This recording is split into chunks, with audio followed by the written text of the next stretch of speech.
Hi, I'm Beth Stroud, and this is the fourth of the four short lectures for week 2 of HS 117, The History of Christianity from 1500 to the Present at Union Theological Seminary. This week, I would like to talk about some of the responses, some of the religious responses to Spanish conquest in the Americas and how they contributed to the shape of American Christianity. In particular, I'm going to be talking about the process of mestizaje, or a combining of indigenous and Spanish elements in the creation of American Christianity. And I'm also going to talk about resistance to conquest, religious resistance, particularly through the figure of Bartolome de las Casas. Now, just to review, you probably know very well already, the Spanish colonizers massacred and enslaved indigenous Caribbeans at just a devastating scale, almost completely wiping out the populations of the islands, the Tainos, the Arawaks, sometimes called the Caribs, and the Cibones. And this happened through violence. It happened through diseases that the Europeans brought with them that were new to the indigenous populations, and through enslavement and overwork. And as early as 1517, the invaders began importing enslaved Africans to replace the indigenous people as a labor force in the Caribbean islands. Meanwhile, though, in other parts of the Americas, in Mexico and in South America, while the colonizers continued to inflict very devastating population loss, that rarely resulted in the kind of near total extermination that happened in the Caribbean. And across the Americas, indigenous societies were very diverse in terms of their social organization. Some had social structures, technology, government that mirrored European society in certain ways.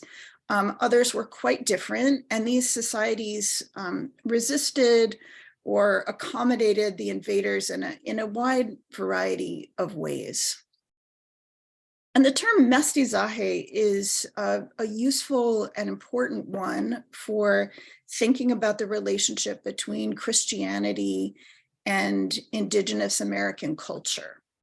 It's a 20th century term derived from mestizo, which is a much older Spanish term for a person of mixed European and indigenous descent. Mestizaje signifies both the biological mixing that results in a mestizo identity, but also the mixing, the combination and recombination of cultures, particularly in the creation of Mexican culture. Mestizaje generally has a positive connotation. It's often preferred by Latinx theorists and theologians. In recent decades, it has been especially used by feminist theorists such as Gloria Anzaldúa and feminist or mujerista theologians. Some other terms for the kind of cultural mixing that we see in Latin America, but that are more generic, include creolization, hybridity, symbiosis, assemblage, bricolage, pastiche. And one word that you'll especially hear in religious studies is syncretism, although many scholars avoid the term syncretism because of its negative connotation.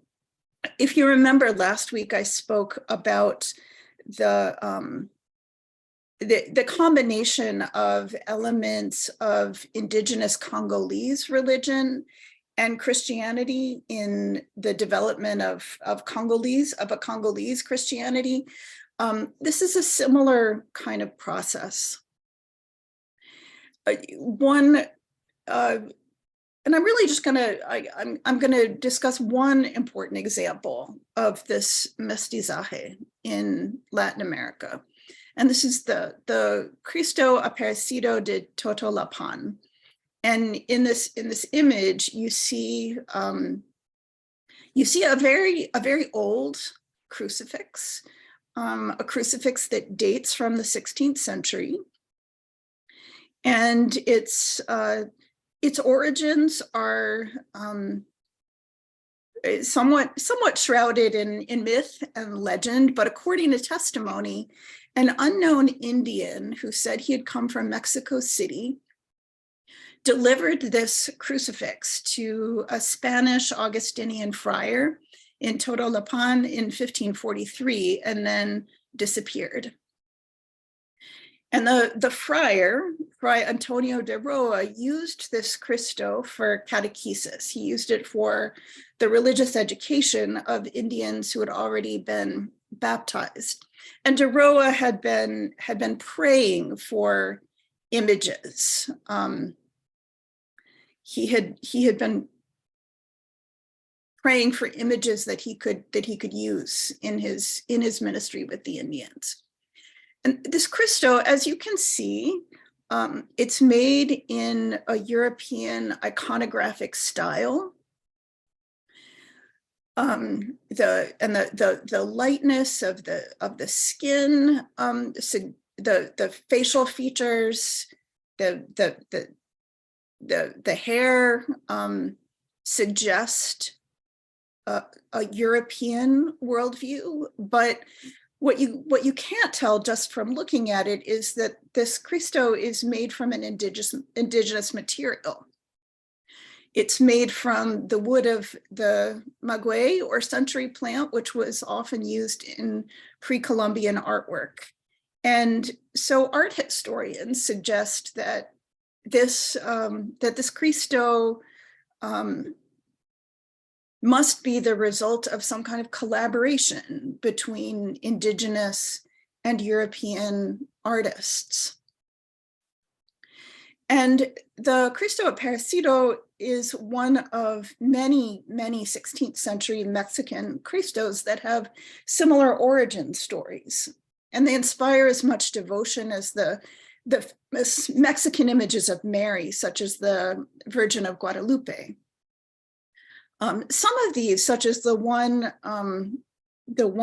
that you see on your screen now, are made from a material called pasta de caña, which is similar to paper mache, but it's made with cornstalk paste. And corn had divine significance in Aztec religion. And this material, an advantage of it, of this material was that it made for very lightweight crucifixes that could be carried long distances in liturgical processions. And some historians have described these Cristos as representing indigenous Mexican Christianity. Jennifer Skepper Hughes, who's written a wonderful book about the Cristo Aparecido, describes these Cristos as at once authentically indigenous and fully Christian. And this process of mestizaje is seen even in the language. For example, in the Nahuatl language, the word for the host that's used in communion is the same as the word for a corn tortilla. I want to tell the story of Bartolome de las Casas. You may have heard of him. Las Casas was the son of a Seville merchant who had accompanied Columbus on his second voyage to the Americas. Las Casas himself left Spain for the Caribbean for the first time in 1502, traveled back and forth between the Americas and Spain many times in his adult life. He was ordained a deacon in Rome around 1506 or 1507.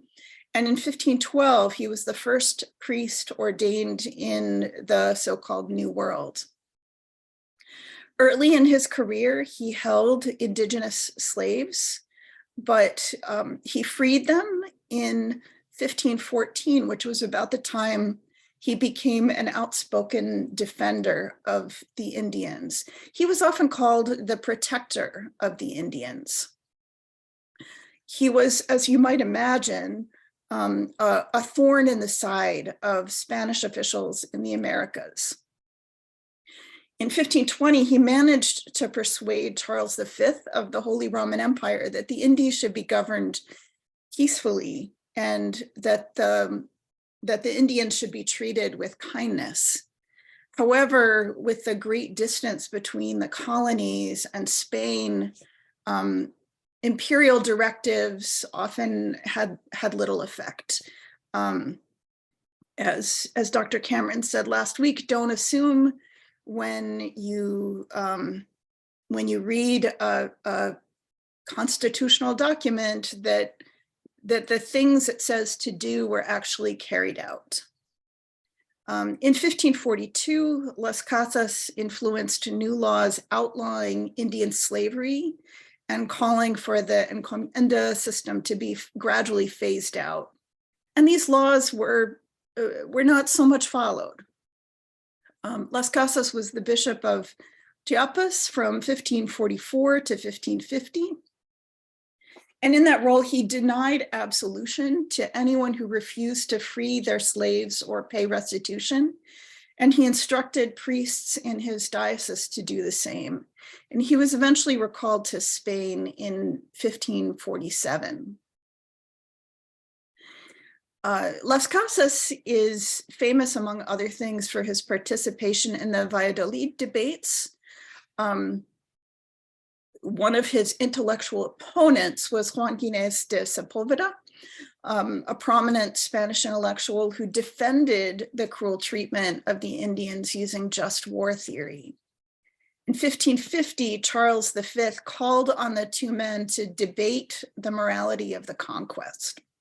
And they made their cases in the Spanish city of Valladolid before an assembled jury of theologians and other scholars.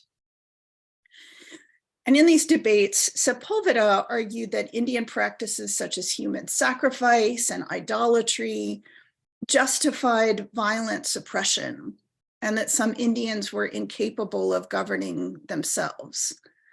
Las Casas, on the other hand, argued that the Indians were rational beings and could be brought to Christianity without violence. Neither side in the end could really say that they won. The conquest continued on with some legal limitations on the encomienda system. Las Casas was a prolific writer and a prolific collector of documents. His most famous book was called A Brief Account of the Devastation of the Indies, which he published in Seville in 1552. And in a kind of extraordinary, an extraordinary act of opposition or resistance, he published this book without the official imprimatur of the Vatican. This book was translated almost immediately into other languages, into English, French, and Dutch. It's still widely read all over the world. You can buy it in paperback. And it has been an important source for liberation theologians. This book, The Devastation of the Indies, has also been, however, a key element, a key source in something that's often called the Black legend. And when I say the Black legend, what I want to communicate is that while the stories of Spanish atrocities in the Americas are true, every time those stories have been told, they have not necessarily been told, although they are true stories, they have not necessarily always been told in the service of the truth. Stories of Spanish atrocities in the Americas were taken up and used rhetorically in the 16th century and beyond by Northern European Protestants to discredit Spanish and Catholic claims to power in both Europe and the Americas. And these stories often downplayed Protestant cruelty to both indigenous Americans and enslaved Africans. The image you see here is the frontispiece of a 1598 edition of The Devastation of the Indies that was published in Germany by the Dutch engraver Theodore de Bry with his own woodcuts, his own illustrations. And throughout the book is, de Bry never visited the Americas, but often created artwork representing events in the Americas from the perspectives of settlers, invaders, colonists, and you see here his representation of Spanish massacres of the Indians in the New World. If you let's say if you went to high school in the United States, you probably know a